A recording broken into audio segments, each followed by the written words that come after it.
Who was Helen Keller?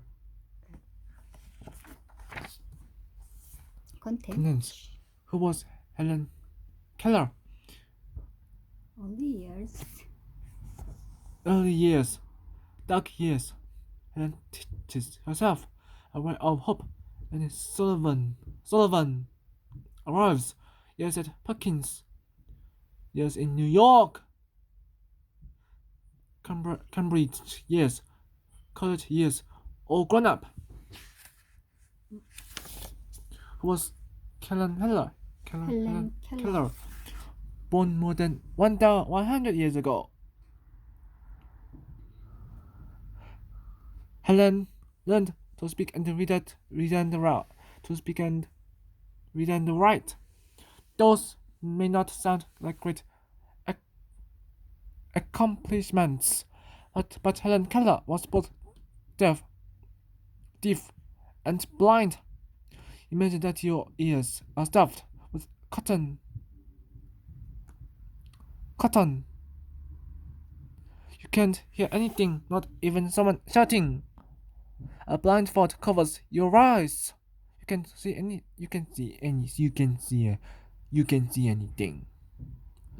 Either your world is dark and silent. This was Helen Keller's world.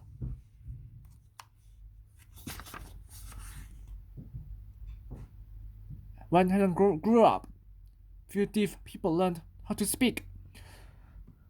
There were very few schools for deaf and blind children. Few blind people learned how to read and write. Helen Keller not only did both, but also did much more. But also did much more. She wrote several best-selling books, and she gave lectures around the world. She showed that her handicaps had not held her back. Above all, she gave hope to other people who, like her, could not hear or see. Come on. Chapter 1. The early years. Helen Keller was born on June 27, 1880 in Tuscumbia, Alabama. Her father, Arthur Keller, had fought in the Civil War for the South. After the war, he went home to his farm after his first wife died, and he married a woman named Kate Adams, his two sons from his first marriage, and his young wife called Arthur Keller Captain. In addition to running his farm, Captain was also the editor of the local paper. He was a quiet, stern man, the first girl in the family. Baby Helen lit up her room. She laughed and cooed. She laughed and cooed. Helen was the apple of her mother's eye. Her father adored her. Helen wrote about her early life. She said, "The beginning of my life was simple and much like every other little life. I came, I saw, I conquered,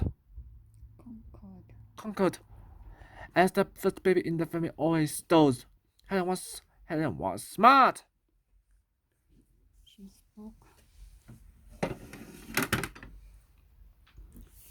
She spoke earlier. Her first words were said to be tea, and wah for water. If she did not know the words for things, Helen made up signals to show her mother what she wanted.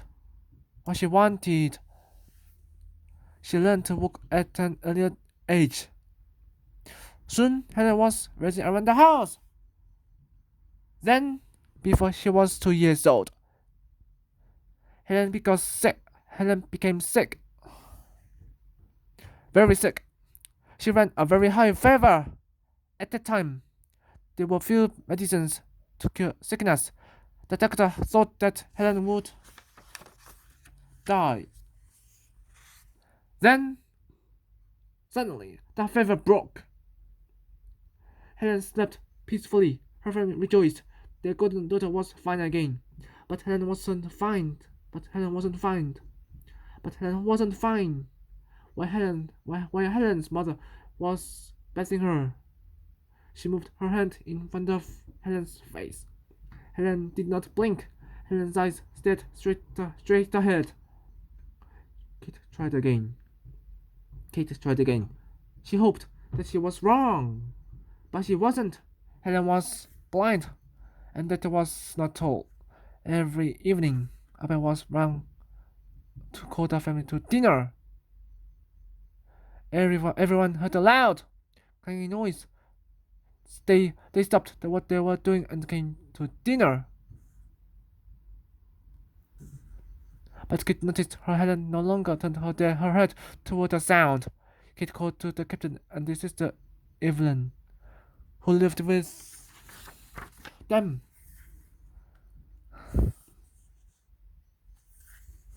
They shouted at Helen. They spoke softly. They clapped their hands next to her ears. Helen did not react. Mrs. Keller's fear was true. Her daughter was deaf. Her daughter was deaf as well as blind. Her parents took Helen to a doctor. The doctor checked her. But there was nothing he could do. How? Mrs. Keller wondered. Would her smart, beautiful little girl learn to live in her silent, dark world?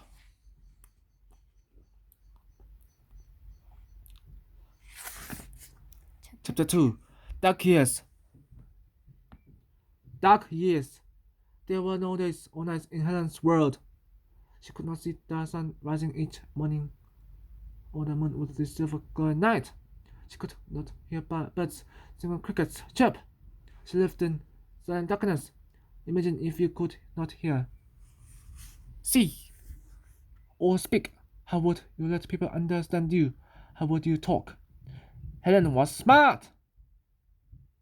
She followed her mother around everywhere. She clung to her skirts. Helen noticed different smells. She felt vibrations as people and things moved around her. Over time, Helen found ways to communicate. She made up signals to tell people what she wanted. There were not many schools for deaf or blind children when Helen was little. They were known where she lived in Alabama. As schools for the deaf, children learned to make signs with their hands. The signs stood for words. By the time she turned 5, Helen had made up over 50 signs of her own. She pulled at her mother or her father. That meant come with me.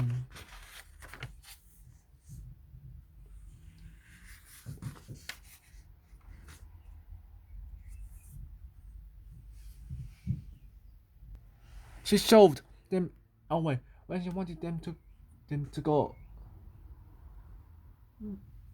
for bread. Helen acted out, cutting a slice and buttering it. To say small. Helen pinched a small bit of the skin off her hand. Helen spread her fingers wide and brought them together to mean large. Helen also had signs for everyone in her family. For Captain or father, and Helen mimed glasses. And for her mother, she put her hair into a knot at the back of her head.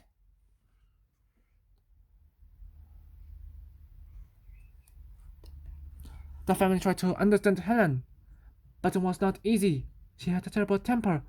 When Helen did not get her way, get her way, she threw a tantrum. Helen knew that people talked with their lips. She tried moving her lips. But no sounds came out. She did not understand why. It made Helen so mad. It made Helen so mad. It made Helen so mad. She kicked and screamed with frustration. Her tantrums stopped only after she began to try to scream anymore. Helen's parents did not know how to handle her. Relatives told them that Helen should no longer live at home. She should be put away. That meant putting Helen in a hospital or home for the blind and deaf. In the 19th century, people with handicaps were often sent away like this. Once they were sent away, their family often did not see them again. But Mrs. Keller did not want to do that to her daughter. She knew her daughter was smart. But how could anyone teach her?